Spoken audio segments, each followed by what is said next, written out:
Can I ask you a question? Last time I was here, I asked how many hours everybody spent on their trees a week. I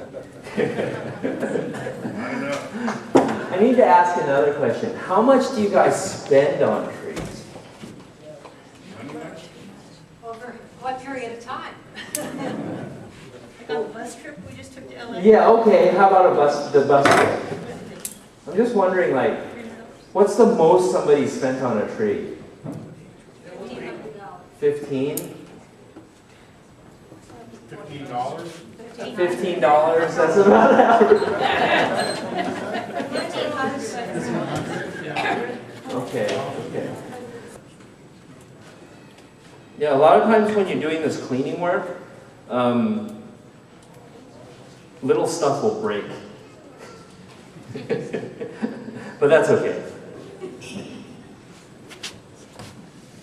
Okay, when you're cleaning like this, everybody knows you've seen trees with big long branches and nothing on it, right? So you want to develop density, right?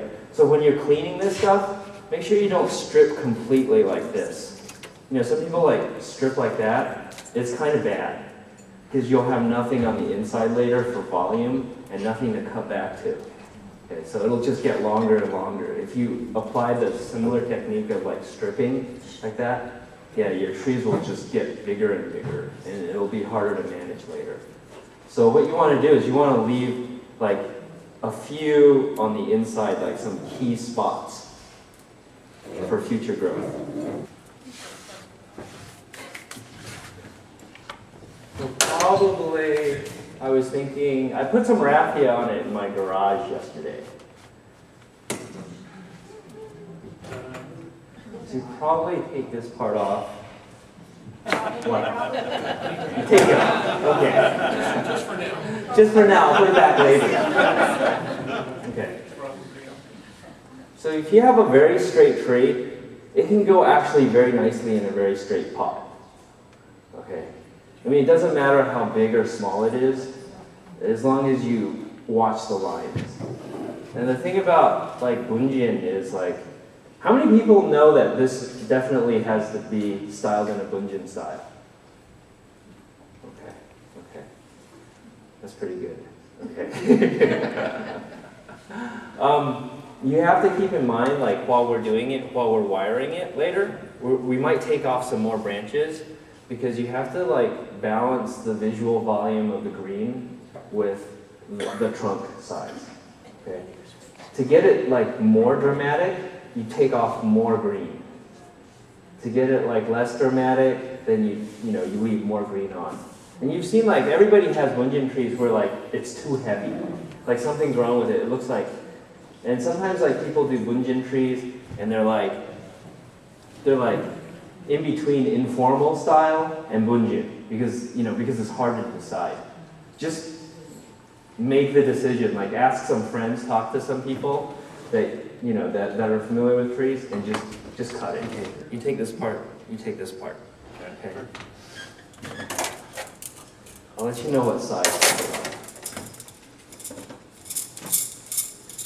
Does anyone here remember from last year, how I suggested that you guys wire? Can you remember? Which one? How the technique of applying wiring? In the direction. Okay. You want to explain it to them? One out of how many people? Okay, just to refresh your memory, okay? When you're applying the wire, okay, this is the proper technique to hold it, the wire, like this, okay? This is very important because you guys are all making trees from almost nothing, right? So you don't want to go what you don't want to do is this, because you're actually putting a lot of force on the branch, all right? So what you want to do is when you start it, okay, this is the technique of how you hold it, remember? So you use your thumb for one side, and you go this way. You bend the wire first, and then with these fingers, you pull it against the branch. Okay. And then with this loop, you bend the wire first, and then with those fingers again, you pull it against the branch. Okay, so there's like so it's just alternating your thumb and your index finger when you put on wire. Okay, if you do it properly, like later on, it'll be a lot easier. Right now, it's just like, when you guys are wiring, like if there's a trunk here and there's a branch coming out, okay, and you want to raise the branch or lower the branch, like your wire approaches this branch a different way, okay? For lowering, the wire comes from above, okay?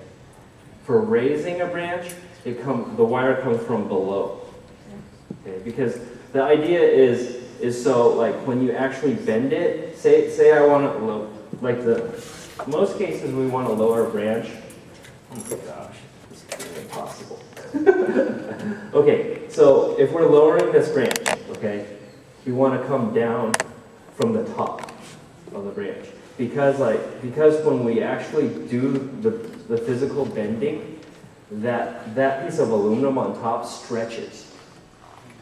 And then that way the aluminum will hold, or copper, whatever, the wire will hold. Like, okay, the other question, the other answer to your question is if a tree is growing rapidly and it's in training, use aluminum. It's cheaper and you can take it off faster.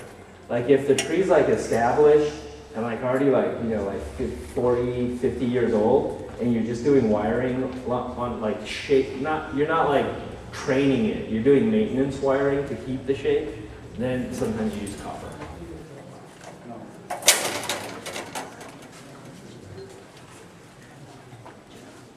See why we cleaned it out now? Yeah, that was just really hard. Yeah, because if you're like, if you have something that's not cleaned and it's just like this giant clump of stuff, there's no way you're gonna put wire in here. So the other thing about cleaning, like when you do pines, you're picking needles, right? To direct strength, to balance strength.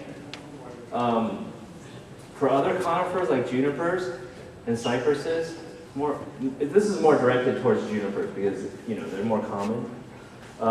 You're also balancing strength. Like at the top of the tree, you clean it more, and as you go down and on the inside, you clean less. Okay, to keep like some sort of balance.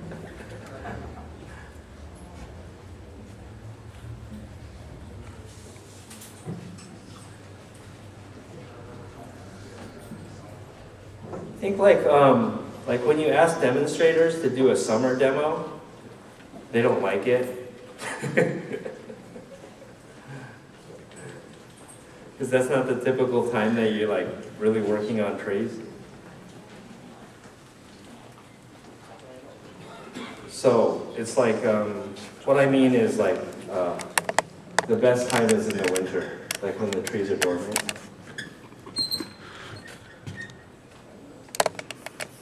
So were you harming that tree working on it A now? little bit, yeah.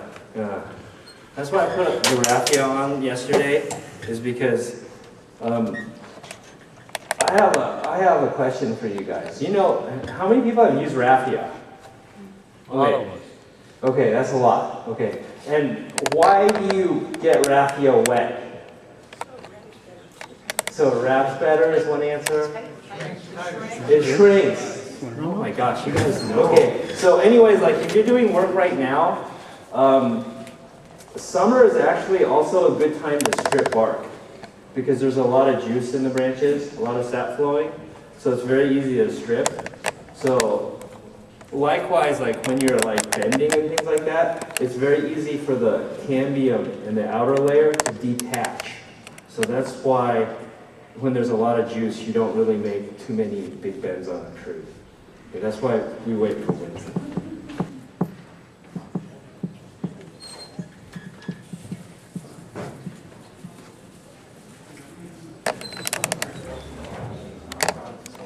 You like the hat, no?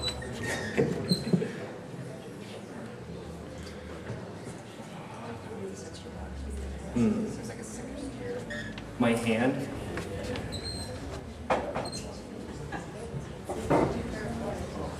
Okay, if this branch were bigger, okay, like you saw like on tin pine that I did, like what they do is they attach like a piece of rebar to the branch, right? And you have to tie it onto like 2 spots, but usually 3, okay? And then you can use it as a lever.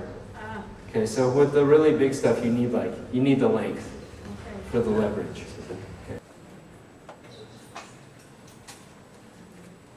Really, the flow of this tree needs to flow like, you have to choose a direction of the tree. Okay, so the flow of a tree like this, in an ideal situation, in my garage maybe, it would be going this way. Because you have the parent-child, you have it's kind of like a twin trunk, but this is actually, it's kind of too high up, but so it's like, well, we'll just call it twin trunk for now, but the tree should flow this way. So there should be a way to bring the apex this way, okay? I don't know if we can do here.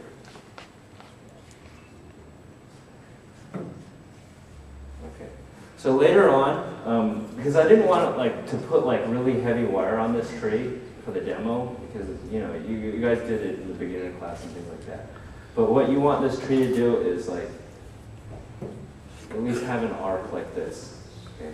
If it's a gentle arc, it'll look very nice.